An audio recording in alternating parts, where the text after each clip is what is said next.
एक गांव में एक गरीब किसान रहता था जिसका नाम किशोर था।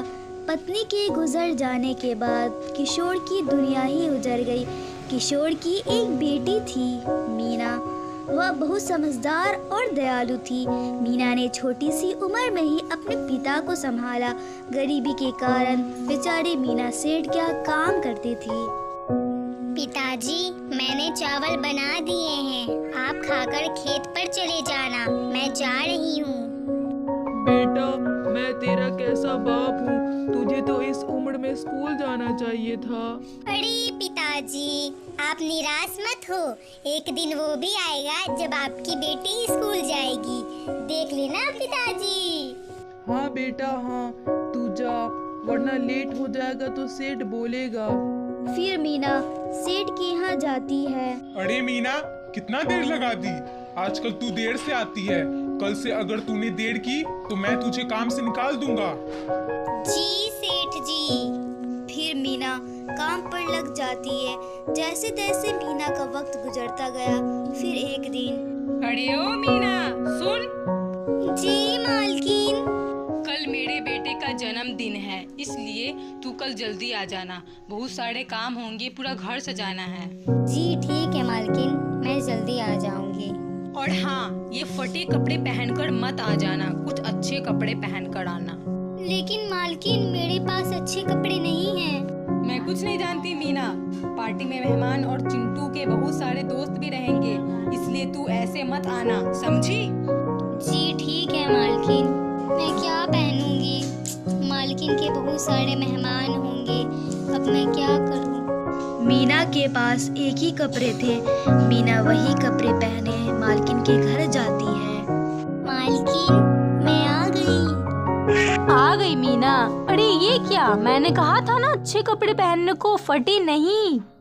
मालकिन जी, मेरे पास इसके अलावा और कपड़े नहीं हैं, यही एक फटे कपड़े हैं। अच्छा चल, समय बर्बाद मत कर, काम में लग जा। काम धाम करती नहीं है, सिर्फ बकवास करती रहती है। जी मालकिन। बेचारी मीना सारा घर का काम करती है और घर सजाती है। फिर शाम होने के बाद सारे मेहमान आने लगते हैं। ए मीना, इधर सुन, वो मेहमान बहुत खास है, चिंटू के पापा के दोस्त है, अच्छे से ख्याल रखना, कोई गलती ना हो, समझी?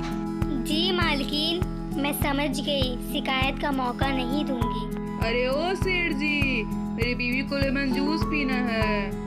अरे हाँ हाँ, क्यों नहीं मीना। अरे ओ मीना, लेमन जूस लेकर आ। जी सेठ जी। सेठ जी, ये कौन है? ये नौकरानी है। कितनी गंदी है, और फटे कपड़े और बदबूदार बदन, तुमने इतनी गंदी को अपने काम में रखा है सेठ जी। छी छी, मैं अपने घर में ऐसी नौकरानी कभी ना रखूं। अरे क्या करूं, गरीब है। ए मीना, जा यहाँ से। भिखारी भिखारी, गंदी चुड़ैल, छी छी गंदी लड़की। ए मीना, तेरी वजह से मेरी और सेठ की कितनी बेइज्जती हुई, जा निकल मेरे घर से, कल से काम पर मत आना। मालकिन, बेइज्जती तो मेरी हुई है, सब मेरा कितना मजाक उड़ा रहे हैं। भाग यहाँ से। फिर मीना वहाँ से जाने लगती है। मीना जंगल में जाकर रोने लगती है कि तभी उसको अपने पास एक रोशनी दिखता है।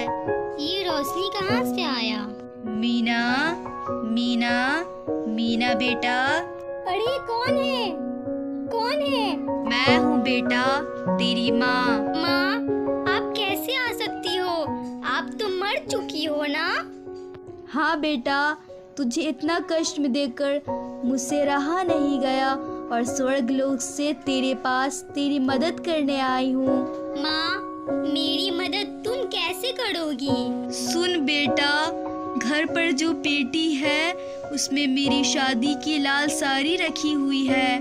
अरे हाँ माँ, वो तुम्हारी लाल साड़ी को पिताजी ने संभाल कर रखा है, मगर उससे क्या होगा माँ? वो लाल साड़ी आम साड़ी नहीं है, एक जादुई साड़ी है। उससे जो मांगेगी वो तुझे मिल जाएगा।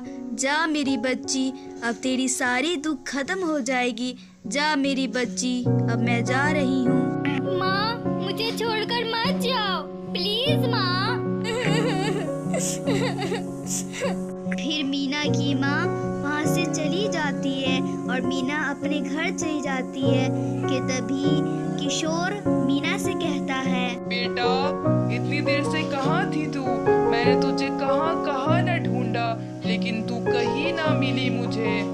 पिताजी मुझे माफ कर दीजिए। फिर मीना अपने पिता को सारी बात बताती है और लाल साड़ी निकालकर उससे कहती है, लाल साड़ी, मुझे बहुत सारे पकवान और केक चाहिए। इतना कहते ही सारे पकवान मीना के सामने आ जाते हैं। मीना खुश होकर अपने पिता को पकवान देती है और खुद भी खाती है। लाल साड़ी, मुझे एक घर चाहिए। इतना कहते ही मीना के पास एक बड़ा घर आ जाता है जिसकी मीना ने कल्पना भी ना की थी। मीना के पास एक बड़ा घर, गाड़ी और ना जाने क्या क्या सामान आ जाते हैं और मीना अपने पिता के साथ खुशी खुशी रहने लगती है।